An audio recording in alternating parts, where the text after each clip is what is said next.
That's Buckminster Fuller, thinking, which is what he does most of the time, think and communicate his thinking to others in an almost non-stop globe-circling tour to speak to people who have asked him to come and share his thoughts with them. He goes only by invitation. He never prepares a speech. He uses no notes. And he declares that in these spontaneous encounters with people who have asked him to come and speak to them, that he himself is constantly learning new things, constantly breaking new ground, stimulated in large measure by eye contact with those to whom he has come to speak. If I can't see the eyes of the people that I'm meeting with, I really cannot carry on this way. So that I've had several times to ask people to change the lights and stages so you can really communicate, because your eyes do communicate very powerfully. Fuller simply will not speak in a darkened room where he can't see the eyes of his audience. Now, what is this thought that has made him so important to the world? Well, we know him chiefly for the geodesic dome. This is the culmination of a whole series of inventions and discoveries. The geodesic structure is the most economical way known to man to enclose space. Less material goes into a geodesic structure than into any other kind of structure enclosing the same space or covering the same area. The weight of one of Fuller's huge domes, like the Montreal Expo 250-foot diameter sky break bubble, is approximately 1/2 of 1% of the weight of a hen's eggshell magnified to the same dimensions. The huge eggshell, a 250-foot eggshell, would weigh 125,000 tons. Fuller's big dome weighs 600 tons. Fuller domes are found around the world now, housing radar installations in the north, a concert hall in Honolulu built for the Kaiser Aluminum Company, a railway repair center in Baton Rouge, Louisiana, and innumerable homes for people. If Bucky Fuller had pocketed all the money due him on royalties from geodesic designs, he'd be very wealthy. But instead, he's plowed everything back into research. And here's where his researches have led him, above everything else, to a conviction that if man's mind is released to do its best work on behalf of man, then it will constantly lead us into better and better strategies and technologies for survival. Just as the dome allowed us to enclose more space with less material, other technologies will allow us to travel faster using less energy, to produce more food from less land, always more with less. Do more with less, Bucky says. That's what it's all about. Man is designed, Fuller says, to be a success. There's no need for a constant series of wars to cut down the population. If we'll concentrate our energies on always increasing our capability to do more with less, then there will be always enough food and clothing and shelter for everyone. And the old idea that the strong survive at the expense of the weak is really based on a false perception of man's true relationship to the natural universe. That's Fuller's most revolutionary message, and he's prepared to prove it. Now, what we asked him to do here in Vancouver in the spring of 1973, when he was 78 years old, was to tell us how he does his work, how the inventor invents, how the discoverer discovers. And characteristically, as he does when asked to explain anything, Buckminster Fuller went back to his own immediate and rather ordinary experience. Number one, I was born very cross-eyed. And the family doctor in the vicinity of Boston, where I was born, 1895, said, "We don't know much about those eyes. They're very, very complicated.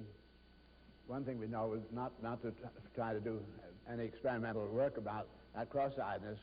So I did stay cross-eyed until I was 4. And then they took me to the eye doctor and found the lenses in my eyes were misshapen and needed very powerful lens correction. So they gave me that correction, and I have exactly the same correction still. It's very interesting to going through then 74 years of the same correction. You have to have amplification, have a little more just power put in, as you would with a looking glass, been added in the later years, but the same lens correction. So all I have to do is to take off my glasses to see what I saw before I was 4 years of age. And I'll tell you, all I see is a blur. Now, having had that kind of vision until 4, yet my smelling was very acute, and the hearing was very acute, and so and my tactile, I suppose, were brought into greater use. And it never occurred to me until I was 4 that what I saw wasn't what everybody else was seeing. Why would it? I had an older sister, 3 years older, and she would say, tell me the things she could see. Now, all of us are given extraordinary imagination, imaginative capability. So when she told me what she could see, I thought she was making up stories, and I thought they were great. I didn't want to be outdone, so I'd tell her all the things I could see, and I was always getting a laugh, and she never got a laugh, and I thought I was doing great. Then you can imagine my surprise when I suddenly saw that with my glasses, and I saw human eyes, and I saw the things she'd been talking about. And I realized that she had not been telling stories. Now, by this time, I'd gotten a reputation in the family for being amusing, you see. So they kept sort of encouraging the storytelling, and that made me turn in later on being called kind of a liar, because they knew I could see by now and that I was still playing games. Now, this would be kind of a challenge to get yourself under control and not be identified as a liar. However, I'm sure that this did play quite a part in my life, in the sense I really had a complete retake at 4 years of age. It was very, very much of a birth. All you have to do is think about what you really do see in human eyes, and I was absolutely astounded by eyes. Not only the eyes of the human beings, but the eyes of creatures. And this cat had just been sort of a fuzzy thing, and suddenly there it had eyes. And it looked me in the eye, and I looked it in the eye, and we got communicating. And I got looking at snakes in the eye, and I was really fascinated by trying to communicate with the eyes of the creatures. I used to fill my blouse with snakes and frogs and everything. I thought we were really getting on great. It was a big new surprise. Then I found people didn't like you to have your blouse full of snakes. And so that's enough of that chapter. Then my father died, and I was really very young. And my mother would say, now, this friend of your father's is taking a great deal of trouble to talk to you. He's a very busy man, and I'd say, he'd say things to me. I didn't feel that. I didn't necessarily feel what he was saying seemed to agree with the way I was analyzing things. And my mother said, never mind, pay no attention. Never mind what you think. Listen to this man. He's taking a whole lot of trouble to talk to you, and he knows what he's talking about. And my mother sent me to a school that cost her quite a little money, and she was not well off at all. And so I knew how much she loved me, and she sent me there because she was sure that they knew what they're talking about. And so I really continually found myself not quite in agreement with the things I was hearing. I decided I was just a little queer. And I just had to put up with living with me because I didn't seem to see things the way other people did. And having had this experience of learning that I hadn't seen the way my sister did, it really made me probably very, very, very tolerant of listening to other man's ideas and learning not to listen to my own. Fuller married Anne Hewlett on his 22nd birthday. He had begun a promising naval career.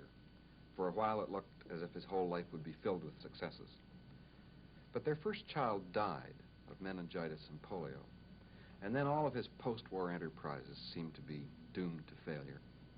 And by the time their second child arrived, in 1927, when Bucky was 32, he had come to the conclusion that he was doing more harm than good in the world. By this time, I'd learned to play all kinds of games that men were teaching me to play, but I was not doing my own thinking. This is the way you play economic games, this is the way you get on, and so forth. And I had really contradictory counsel without knowing it was so, and I tried to just play the game by the other man's rules rather than doing my own thinking. I came into really some head-on collision. About the time this new child, just the time this new child was born, we were absolutely dead broke. We were remote, we were in Chicago, and no money, and here's this beautiful new life. And I said, well, as far as I can see, I really made a mess of things. I haven't been doing my own thinking, and maybe the best thing to do is to get me out of the way. While my mother was still alive, and my father-in-law was still alive, I said it could be that they, even though they're not well-to-do, they could look out for my wife and child better than I'm doing if I get out of the way. If I don't, I think I ought to have a very good reason for not getting myself out of the way. So I said, there were three decisions that came in here. One was,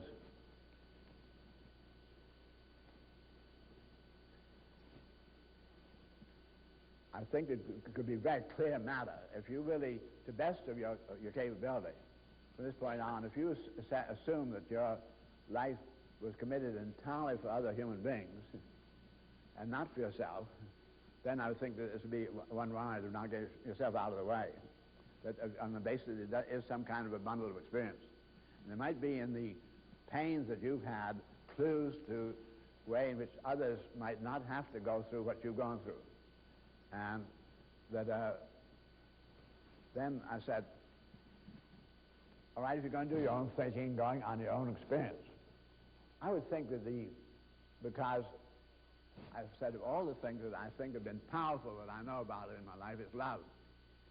So I think in as much as you did accept beliefs in love, in love for the people who gave you the love, you really have a first challenge of thinking, which is to say, is there anything in your own experience that suggests to you that there is a greater intellect operative in our universe than that of man? I had luckily had a good scientific education, and I said I'm absolutely overwhelmed by the principles which are manifest, that are utterly reliable, which in order to qualify as principles have to have no exception in science, mass and attraction or refraction of light, or whatever it may be, and that these, in order to be then qualified as principles, they have to be inherently eternal. They don't have exception. That there is a complex of eternal principles, none of which contradict one another, all of which are interaccommodated, and some of them interaccommodated at exponential rates of interaccommodation, would seem to me to be, what I'm experiencing qualifies as a design, that is, an intellectual interaccommodation. This is only intellectually discoverable, and it would seem to manifest intellect. And it seemed to me then manifest an intellectually designed, eternally regenerative universe.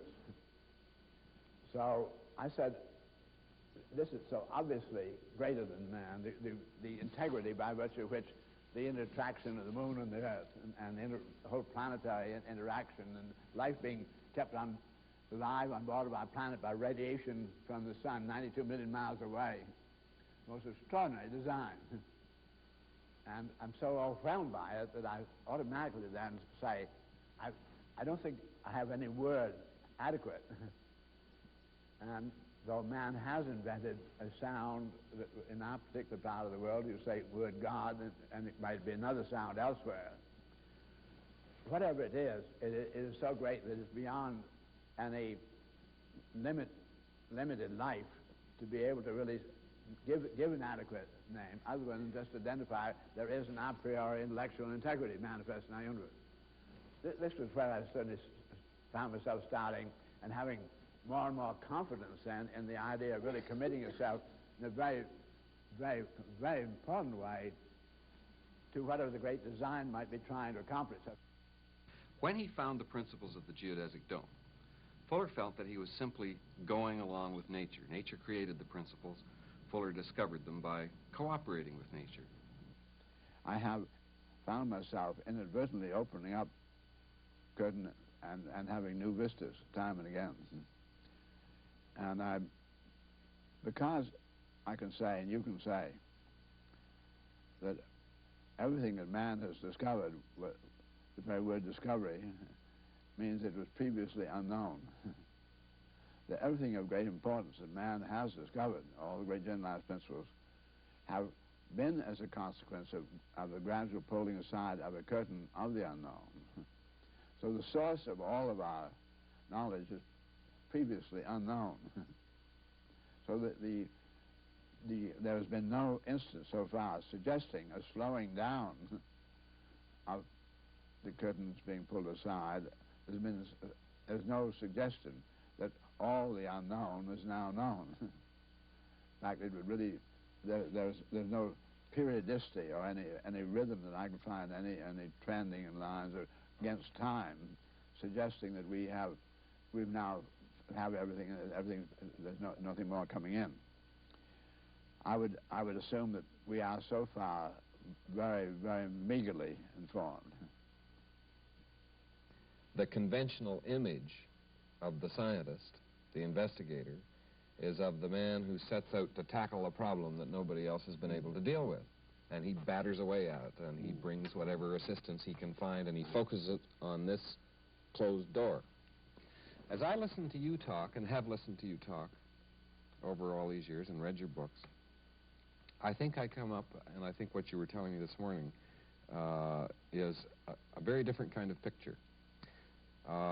In a way, it's a picture of a person who, as he moves through life, keeps his eyes very much open for those doors that are open, and has perhaps, if he's different from other people in any way, it's because he's always watching for the open doors. And he moves through them. In a sense, you're seeking the path of least resistance rather than hammering away at the closed door. And as you move through those doors, you find that there are some surprises. Indeed. On the door frames, almost, as you go through. So that it's not a question of saying, how can I cure cancer? How can I do this? How can I do that? It's a question of saying, isn't that fascinating? Now let's turn it over. Oh, let's see what comes out of that. And then you pursue and pursue. And as an investigator, you're constantly surprised. Am I correct about that? That is correct. Do you feel, and you've said that I'm more or less correct in describing your posture and the way in which you move through life, do you feel that this is something that anyone can learn? Is it a posture that anyone can adopt? I'm absolutely convinced that I have no faculties that others do not have.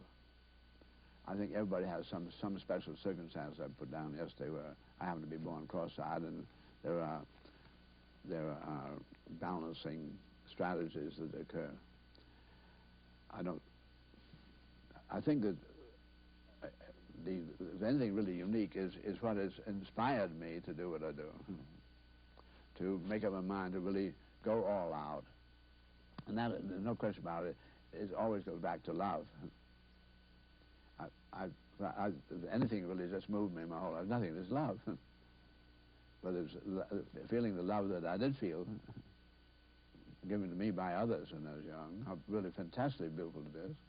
And the spontaneous love you have for the others, and for your parents, for that little child. So it's been love that's been, nothing can be more mysterious to me. As I say, stones don't love stones. And it's not just that mass-centered attraction at all. There's something else going on there. So I think the most mysterious of all the synergies I know is the phenomenon of love. It seems to be, I find love seems to be very close to the phenomena of gravity. And I said something to you yesterday as an audience that I said about 2 months ago, for the first time that I said it out loud to somebody else. I was asked to come to the Enrico Fermi laboratory at the Chicago University. The man who is now the head of it is Humberto Fernandez Moran. He is from Venezuela. And he asked me to meet with his whole laboratory staff, and he wanted me to talk to them. And his head mathematical physicist is from Cambridge University in England, a very brilliant man. And I said to them, it's worthwhile noticing that radiation casts shadows and gravity does not. And the mathematical physicist of Cambridge University, I'm sure that's never been said before. I would then find that love, best I could really say, it is, if it's real love, it's omni-embracing. It makes no exceptions for anything. It doesn't have shadows. I think I've been able to give you an analogy of tension and gravity is circumferential embracing, comes back to itself, has the advantage of closing back in itself to make unity. And radiation tries to go apart. It does go out of these beams, and it is photons and going on. They're disintegrating and further apart, less and less interaction. But gravity is embracing. I gave you that analogy yesterday. We won't go over that again to the barrel, and so the barrel stays. In the thinking of Buckminster Fuller, everything in the universe is related to everything else. And indeed, each one of us is a kind of miniature universe. The universe works itself out in billions of different ways, Fuller says, and you and I are just some of the ways in which it does that. Notice how often he comes back to love as a fundamental force in life. I don't know of any other scientist, any other genius of the practical, who is so insistent on the mysterious centrality of love in all of his experience. When he made that extraordinary connection between gravity and love, because neither casts a shadow, I found it pretty head-spinning. I'm not sure I've recovered yet from that one. In this final section now, he talks about the integrity of the universe, and he uses that word to mean the interrelatedness of everything to everything else. Well, more than that, it refers also to the way in which nature tolerates all of its realities, and that when we see conflicts, we're really just failing to see that design intelligence in the universe that keeps everything working in harmony with everything else. Interaccommodation is another one of Fuller's words for this integrity of universe. This last section is a good demonstration of the way in which he feels everything related to everything else in his own experience, like the unlikely connection between love and gravity. He's going to talk more about love and gravity. I'll ask him to discuss sexual love in that connection, and he'll begin with what first seems to be a detour into Henry Ford and mass production. But it's not a detour, it's really a characteristic concern to put everything into context. Integrity again. He begins by talking about what happens to this investigator who goes through life opening doors of experience and following the paths he sees before him. Does such a journey take the investigator any closer to knowing everything? Fuller says no. It's the opposite. Fundamentally, in every way, we just simply find the great mystery increasing. But as the verities are disclosed to us, as the curtain is pulled aside, it is always to disclose increasing integrity. Increasing integrity. Yeah. But more of the integrity. Integrity could not be increased. Yeah. Integrity is integrity. It discloses more of the integrity. More of the integrity is manifest. Does it also not disclose more mystery? Yeah. Okay.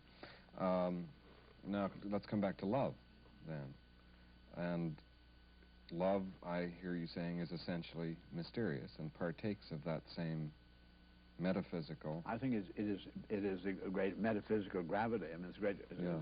Really the greater integrity, because gravity is very fantastic, and it's very fantastic that that's when gravity goes to work like that so quickly. But it's much more important that you find this love. I can't see that, Paul, but there is a beautiful thing. We feel it all the time. We're so afraid of being exploited, or humanity, poor darling little innocent humanity, so scared of getting caught soft, it doesn't like to admit it. It feels that love all the time. Now, what about that other feeling that is commonly called love? Called what? Love, namely sexuality. Yeah. Where does that intersect? Sexuality seems to me, in your metaphor, to be much more of a direct line. Well, I said the effect of one another on each other is we all go into orbit. Yeah. But every once in a while we get into what they call critical proximity, and one falls in on the other. Now, this critical proximity is a very rare matter. You and I are living where this does go on here, so we're terribly aware of it because we're in the critical proximity area. When Henry Ford began to get into mass production of parts for automobiles, he had to be interchangeable parts, and he had therefore to have very little, he should have little tolerance for error, or they wouldn't be interchangeable. So in designing and engineering, you have how much error can you tolerate, and the less error there is, the more efficient it is, and less energy wasted in frictions, etc., and less repair. He was, in order then to get into inside and outside dimensionings and so forth, and there's spaces between things, there were very extraordinary, the calipers measuring outside and gauge knife distances between two. There were extraordinary Scandinavians, Johansen, developed the Johansen gauges, gauge blocks, where they're really considerable distances, not just a little leaf distance apart. But they had to be absolutely accurate distances apart. And the Johansen developed by far the most accurate gauges known at the time of old Henry Ford. They were so beautifully machined, their surfaces, that if you took two Johansen gauge blocks and put them together, the space between them was less than a molecule of atmosphere, of the gaseous atmosphere. Therefore, a molecule could not come in between the two, therefore you couldn't pull them apart. There was nothing to go in to fill. You could only slide them apart. But if you didn't slide them apart, very soon they would not move.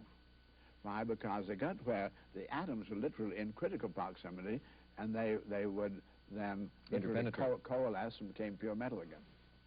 Literally? Wow. I want to see that this critical proximity thing is a very, very delicate matter, and that it's only the thickness of that thin paper mass out from our Earth where you no longer are falling into anything. That's an awfully short distance, 100 miles, and the next nearest star, 92 million miles. The next nearest star is I think, 6.5 trillion miles away. So we're 99.9999999% of all the universe, you don't fall into anything. So falling in is something very extraordinary. So you talk about the sexual one. If it really is something you call really a falling in love, independent of what we would call then the metaphysical embracement and tolerance of all, I would call that, that's what you get when setting in orbit, you then what you call critical proximity. I don't believe that you believe that it's quite that mechanical. I'm talking about the pull. I'm talking about the attraction. That's all I'm talking about. On orbiting, another detail that we went by. Because a lot of people are orbiting by, and you say, very beautiful. But there's really quite some difference when there's suddenly something lights up between people and there's a pull. Yeah.